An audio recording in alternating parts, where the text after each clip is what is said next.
So, like, you can definitely put them in the stall and do, like, a colony setup, but I would definitely make sure that, like, you reinforce the stalls because rabbits like to dig. So if you have a dirt floor, it's more likely that they're going to get out.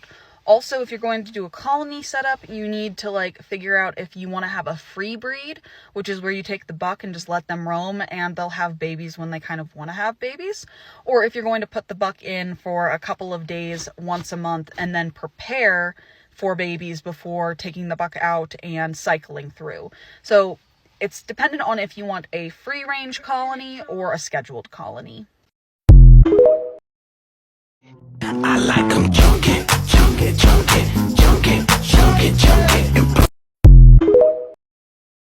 So this is like a super interesting question, and I think this is a great time to talk about rabbits' reproductive cycles and female rabbit organs.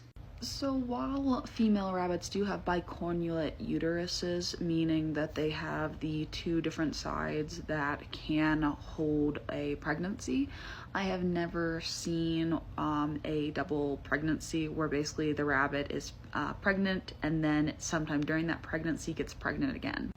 I also looked at multiple sources and scientific studies, and I hadn't seen it mentioned, so I'm not actually quite sure, but it would be an interesting thing to try and look into, I suppose. It's definitely different and not something you see very often. But female rabbit anatomy is super interesting in that they don't have regular estrogen cycles. Once a female rabbit reaches sexual maturity, 4 to 5 months for small breeds, normally about 5 to 6 months for medium breeds, and around 7 to 8 months for large breeds, female rabbits come into ovulation right after being bred. That's why you see a lot of breeders breed their rabbit one time and then 12 hours later they will breed their doe again. The goal is to bring the rabbit into ovulation and to hopefully get a larger litter if she was already impregnated the first time. The average rabbit pregnancy is normally around like 30 to 34 days, dependent on your rabbit. On around day 27, you normally see nesting behavior from the mom, such as hay stashing and fur pulling. It is reported that most rabbits have their babies around sunrise or sunset. Most veterinary studies that I have found say that rabbits have anywhere from 8 to 10 nipples, and that most rabbit breeds have anywhere from 1 all the way up to 15 kits in some cases. Moms don't sit on nests and rely on the babies to keep each other warm with their pulled fur on top of them, and they only visit the nest about twice a day to nurse. Babies do not start leaving the nest till their eyes open up around day 14 when they start to leave the nest. It's not often that they leave the nest at this age, and they slowly get more and more adventurous. Typical kits nurse around 4 to 8 weeks, depending on if they are wild or if they are a domesticated breed. And a rabbit can get pregnant the day of or the day after she gives birth, restarting the cycle all over again. So rabbits and breeding are super interesting. Alright, y'all went ham on my rabbits versus chicken video, so now I have a different one for you. Why secured chickens are better than free-range chickens. When we have secured chickens, they are safer from predators than true free-ranging chickens.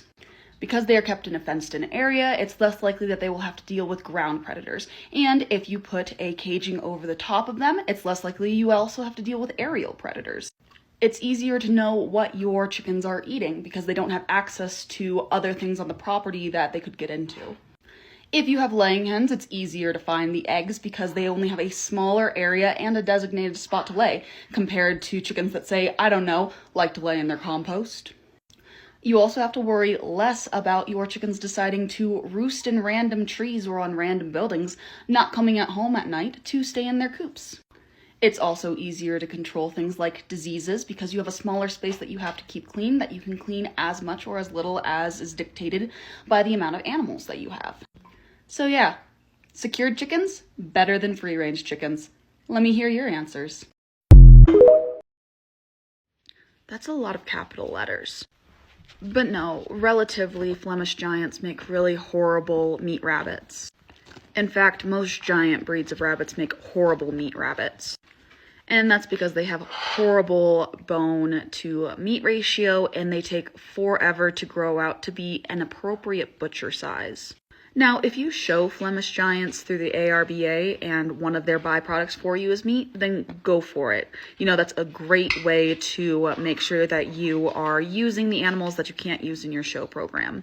But if you are looking to be a meat breeder or you are looking for a better option, I would suggest Rex, New Zealand's, or Californians. Or you can hop on the Silver Fox train with me. So this is another outstanding question, and I absolutely love these discussions. So the answer is you kind of want some degree of inbreeding. And before you click off, just hear me out. There is a point to what I'm saying. The process in which I'm speaking of is called line breeding. And in line breeding, what you're going to do is you're going to have a pair of rabbits. You're going to breed that pair together and you're going to have offspring. And what you'll do is you'll take the best of those offspring and breed them back to their mom and dad. The reason why you do that is it emphasizes the good qualities of those offspring with their parents. In this process, you are bringing the best and the worst that are already in your lines to the forefront. That's kind of where you get the idea of a heavy cull, where you're going to take out as much as the bad as possible because it emphasizes everything in your lines. A lot of rabbit breeders do this because to bring in new blood to wash out their lines is actually more detrimental to their lines because they don't know what is going to be thrown or how those genetics interact with each other. And you can line breed your rabbits for years and years and years and not see major consequences as long as you're doing it the right way. This also means that if you're not sure if you want to get into rabbits, you can buy a pair, a male and female, and get started with a rabbitry without spending a lot of money, just so you can get an idea of if you're going to like this hobby or not. With that being said, I've heard a lot of breeders say that if they see a rabbit on a pedigree 3 times, they know that it's time to bring new blood into that line.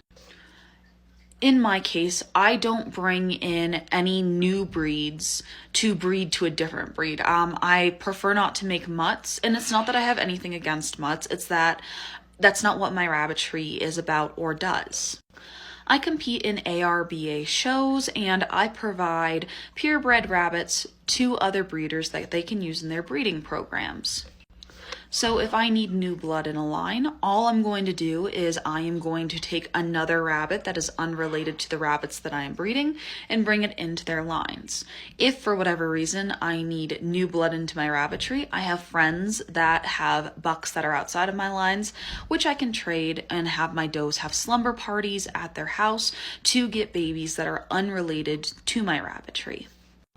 And again, I know it sounds odd, but I highly encourage you to try line breeding just to see what is in your genetic lines. It will help improve them as long as you are culling out the bad things that are showing up. So another great question right here. And in my opinion, what I do is when a mom has babies that are starting to eat food, I give an unlimited amount of pellet. And that's just to make sure that mom gets everything she needs to provide enough milk and that the babies can start transferring off of a mom's milk onto pellets. For the most part, I don't really do anything. They just copy mom. The only problem I've ever had with baby buns transferring onto solids is with my bottle babies. And then I just stick my finger in the bowl and I move the pellets around and they kind of get the idea to stick their head in there and to start munching. When it comes to moving the kits out of their cages, I do it at weaning age. So at 8 weeks, I will take out all of the baby bucks and I'll put them in their own cage and leave mama with the does. If she has multiple does, I'll sequentially take those does off every 3 days until she doesn't have any babies left in the cage with her. And that's just to ensure that she doesn't get anything like mastitis. and that socially the baby buns aren't separated all at once. As for the kind of pellets, I have two different kinds of feed I feed.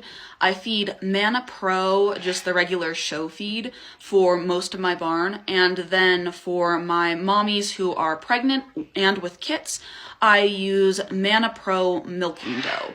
And that just has different minerals in it to help the mom produce milk and have a more balanced diet for when she has babies. All right, let's talk about quarantine. So I do my quarantining in my garage instead of out in my rabbitry. I do that so that I can separate out anything that I might be dragging to and from. And then also I will do everything that I need to do in my rabbitry and then come work with my animals in quarantine so that I'm not spreading anything. And I make sure that in between quarantine cages I sanitize my hands and that I'm not touching too much. In quarantine right now, I have a mama with a litter, and I have my buck Coco, who decided it would be fun to poke his eye on a piece of straw. Coco's fine. He's actually that rabbit right there, chewing on a bottle. Coco's fine. He just had a bit of a runny eye because of it, and I'm just treating it. Just to be safe, though, he will stay in quarantine for about 30 days. And that's kind of my rule for all new rabbits as well. I'll keep them in this quarantine area for 30 days until I guarantee that they do not have anything that they could spread to the rest of my rabbitry. The reason I have a litter in here is because they called for some extremely cold weather when this doe was about to give birth. And it's about 10 degrees warmer in here and there's almost no draft. So it was guaranteeing that my doe wouldn't have a problem with having kits on the wire and them freezing. When it comes to introducing my rabbits into my rabbitry after my 30 days, I just put them in a separate cage away from everyone else before I decide where they should go on a stack. And that's just to make sure that if it's a new buck that I don't know very well, that he's not spraying anyone or I'm not causing any stress to my new rabbits. They can kind of get a smell of them and just continue on. Now, if you have a rabbit in a colony setup, I highly suggest that you put them in a cage inside the colony. That way there's a barrier between the new rabbit and the old rabbits. They can kind of get to know each other without the threat of bodily harm. And in my colony setups, I do that probably for about a week before I start letting out the new rabbit for supervised visitation, maybe an hour or two at a time. I normally do my visitations during barn chores so that I can keep a better eye on them, and then I just slowly increase it till I think that it's, going to be fine and no one's going to get hurt. That's kind of my process and what I do. The only other thing that I highly, highly suggest is if you have a quarantine area, when you pull a rabbit out of it, make sure you are disinfecting everything, just in case, right? It's better to have a clean environment ready for new rabbits or babies if you need it, instead of rushing around and throwing them in a dirty habitat, especially with sick rabbits. Freddy, you're supposed to be on lockdown. Vanessa, how am I supposed to live, laugh, love in these conditions? So this is actually a super easy request for me to fulfill, and that's because I always have a bunny who needs a nail clipping. This is my daughter's pet bunny, Gigi. And just like any other bunny, I'm going to flip him onto his back and wait until he gets into this catatonic state where he's really calm. Once he's ready, I'm going to go ahead and I'm going to inspect his nails and see how much I'm going to need to trim off. As you can see, there are two parts of the nail. You have that pink part and then you have the more clear-ish part. That pink part is called the quick. You want to cut as close to the quick as possible without actually cutting it, or else you're going to get blood everywhere. Trimming the nails is actually really easy. I just support the bunny's head. If I have a bunny I don't know, or a newer bunny to my rabbitry that's maybe not used to handling or contact, I might hold their scruff a little bit just for their safety and my safety. But other than that, it's actually really simple to get these nails cut, and each bunny only takes me about 2 to 3 minutes depending on how distracted I am. We cut bunny nails on major life events, such as when we're going to shows, when we're breeding, or when we sell a bunny to another rabbitry. We also do this right before we tattoo a bunny. I keep all of that information in my records books, and if any of my bunnies go more than 30 days without a nail trimming, I just go ahead and do it to make sure their nails don't get too long. Once they're done, I just kind of flip them over and give them a little extra attention, and that's really it. It's super simple, super easy, but it is very necessary in keeping your rabbits healthy. But I hope this answered some questions for you, and that if nothing else, you were a little entertained by some cute fluffy bunnies. Guys, I brought home 20 quail. My husband's gonna divorce me.